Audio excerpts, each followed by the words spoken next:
All right, looks like we're live. Check Facebook, should be fine though.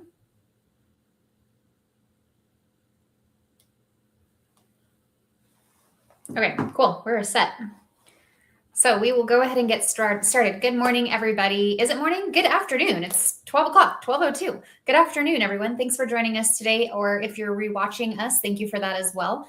My name is Jamie Chavez. I'm the president and CEO of the Westminster Chamber of Commerce, and I'm joined by the moderators of our book club, the Readers Professional Development Book Club, Brett Popish and Bryan Head, and we are here to talk to you about our next book pick for this month, which is The Greatest Salesman Alive. So I'm going to pass it over to Brett and Bryan to talk about why we chose this book, who might like it, and when to show up to talk with us about it. Yep. Yeah, so, I can kind of kick it off. Greatest Salesman in the World, not alive. Greatest Salesman in the World by Mandino. This is a quick read. It's a little bit different format than most of the books that we've read. That it's kind of written more like a parable. It's an older book. It was written in 1968. Is when it first came out, but it's widely referenced by a lot of folks as being influential in their success. It's not just about sales; it's kind of about making your way through the world in a lot of different contexts. So, really looking forward to getting into this one and see what people think. Yeah. Do you have anything to add, Brett? Yeah, it's this book. It's 120 pages, something like that. But I had a bit of an epiphany. So when you start reading the book, obviously we want to read it before book club so we can talk about it. But I'm going to go through and read the whole thing, but then I'm going to go through and read it as if it's supposed to be read, with doing each of the scrolls for 30 days straight. So if you do that, it'll take 8 months, but I'll let you know how that goes. I figured it's a good project or experiment, if you will, so might as well try it. But yeah, the book, it's an easy read. If you don't like reading, I know that I've come across quite a few people that say they want to come to book club, they just don't like reading. This is a good book to get into because it's short, it's digestible because of as Bryan said, the storytelling behind it, and it's, regardless of the sales piece, it's a lot of good principles just in life. Awesome. So as you mentioned, I think this book is a little bit older. It's a bit of a classic. Why bring it back now? I think, truth doesn't necessarily change. So, what was true in 1968 is probably, those same principles probably still apply to our world today. So I think it's a good one. We've had a couple of good ones in a row. I think this is an opportunity, just like Brett said, for people to get engaged, maybe if they haven't read a book, just because this one is really short. People might have read it before, so just revisiting it, sometimes you catch things you didn't catch the first time. For me, it's probably been 10 years since I read this last, and so I haven't restarted it yet, but I'm looking forward to kind of getting into it. And then just the diversity of people that have cited this book as being influential in their lives. Matthew McConaughey, there's a quote from him that says, "This book was seminal in my life. I wouldn't be living the life I'm living if it didn't find me." And then you also have people like the CEO of Apple, Tim Scott? I just drew a blank on his name, but him saying the same thing to guys like Tony Robbins. So it just kind of has wide applications to a lot of different kinds of folks. Yeah. And I think, though, the book is talking about the greatest salesman in the world, but the reality of it is we are all in sales, regardless of what your position, what your job company is. If you own your own company, you need sales to support your company. If you are even somebody working at a company not in sales, it took sales to get that job, right? It took sales if you're married to get your spouse, to go on a date. Like, everything revolves around sales. Yeah. And so I don't want people to be turned off saying, "Oh, I'm not in sales, it doesn't apply," because the reality is we are all in sales in one form or another. Yeah, all the time. Oh, absolutely. Like Saturday night, my kids and I, we wanted to go out and do something fun. So we were talking about, going to a movie or going to play putt-putt or going to play pickleball or something like that. And so it was funny because everybody had their own opinion, and then they're just trying to sell the other people on which idea is best. And so, even if you take it out of the business realm, like, we're always trying to convince other people of the value of our idea or whatever it might be. Yeah. I used to teach courses at a community college in Wyoming, and one of the lessons that we did was a resume. And the students are always so confused. Like, this is a sales class. Why are you having us work on our resume? It's like, that's the first thing you have to sell before you sell anything else is yourself. So yeah, 100%. we're definitely constantly selling ourselves and our ideas and our thoughts. So yeah, definitely resonate with that. Yeah. What's one, you both have read this book. I have not read this book yet, so I'm looking forward to it. What's one lesson from this book that stuck with you personally? Well, I think the idea, so one of the principles in this book, and it's hard for people to do this, I think, but one of the principles is giving away half of your wealth or your earnings to a charity or those who are less fortunate. And the idea behind that is the more you give, the more you get, right? And I feel like, especially now, the cost of living going up and everybody's kind of scrounging through or trying to keep as much as they get. And I understand that. But I think the principle of being of service or giving something of value to other people and that coming back to you in spades is one of the really good principles. Yeah, I think for me, it's kind of just the persisting against, odds that might be stacked against you, or just managing your own emotional state, just managing how you're viewing the world. Right now, it's easy to look around and find all kinds of excuses in the news or in the market or whatever the case might be as to why you shouldn't be successful. And I think, the principles in this book are about looking beyond that and looking at, how you can master your own state to persist against any odds. Yep.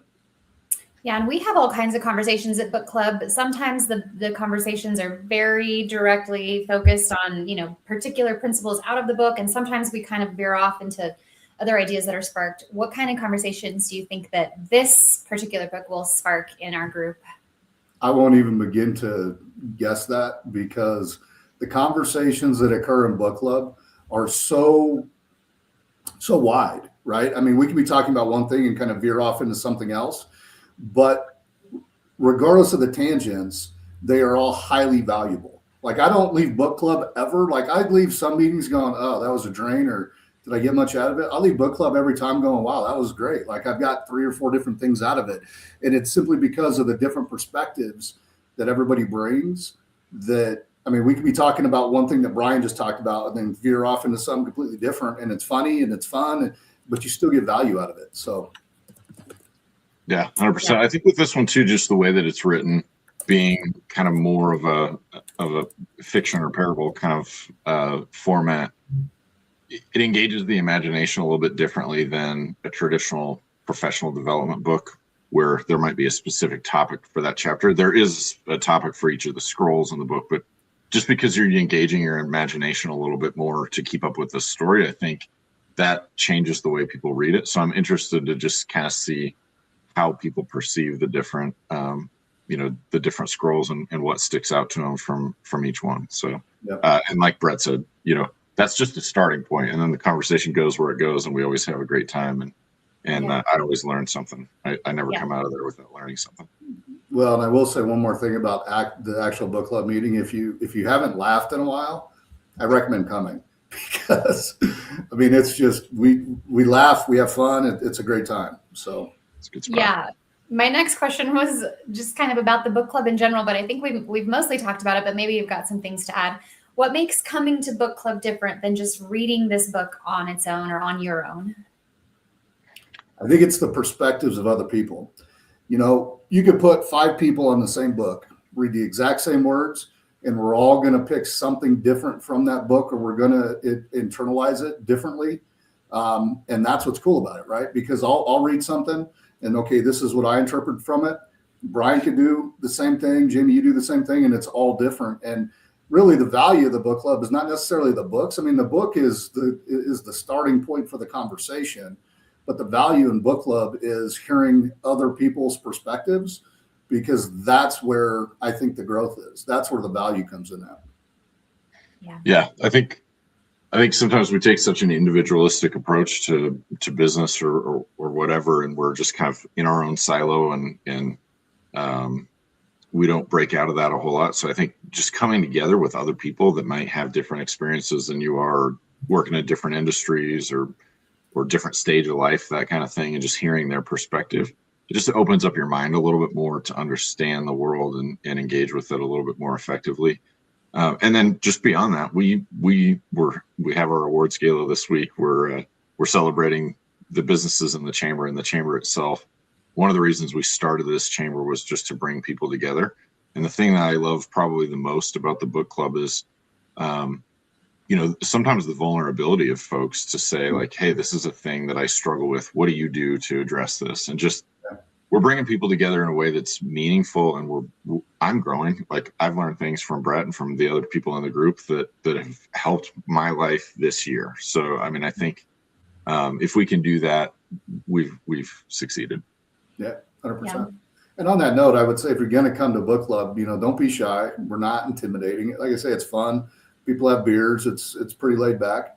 But if you have something on your mind that you want to get off your chest, that's a good place to do it. If you're kind of struggling with something, you're like, hey, how would you guys deal with this? It's kind of like maybe we should title it Book Club and Mastermind, because it's kind of like that, Yeah, it really is. The topics that get discussed are super helpful. And I say this pretty much every time. The books that we're reading are great for professional development. Some of them have been better than others, obviously, but I pretty much always can relate it back to being a parent and how to have those same relationships with my children and help them become, high functioning adults. So yeah. Book club is fantastic for a lot of different reasons. This month we're meeting April 28th at 4 p.m. We always meet at Kokopelli Beer Company on the 4th Tuesday of every month, unless it's a holiday or something else. But business is normal this month, April 28th, 4 p.m. Kokopelli Beer Company. Hope to see you guys there. Is there anything else that you'd like to add, Brett or Bryan, about the book or book club? All I would say is if you haven't come yet, or if you've come before and you've kind of been absent, take the time, come. Let's join. Have fun with the connection, have fun with everybody there, and invite some people. If you want to come but you're not sure because you've never come, bring a friend and come. It's a fun time. Yeah, 100%. I'm just grateful for everybody that comes and shares some of their time with us, and it's a great group to be a part of. You're not going to feel like you're jumping in midstream. We start a new book every month, so you're not missing out on anything. Just show up and be part of the conversation. Have a great time. That's right. All right. Well, I posted the book in the notes and the date and time for the next book club meeting. So we hope to see everyone there, and hope that you all enjoy the rest of your week. Happy reading. All right. Thanks, Jamie. See you, everybody. Thanks. Bye. See you.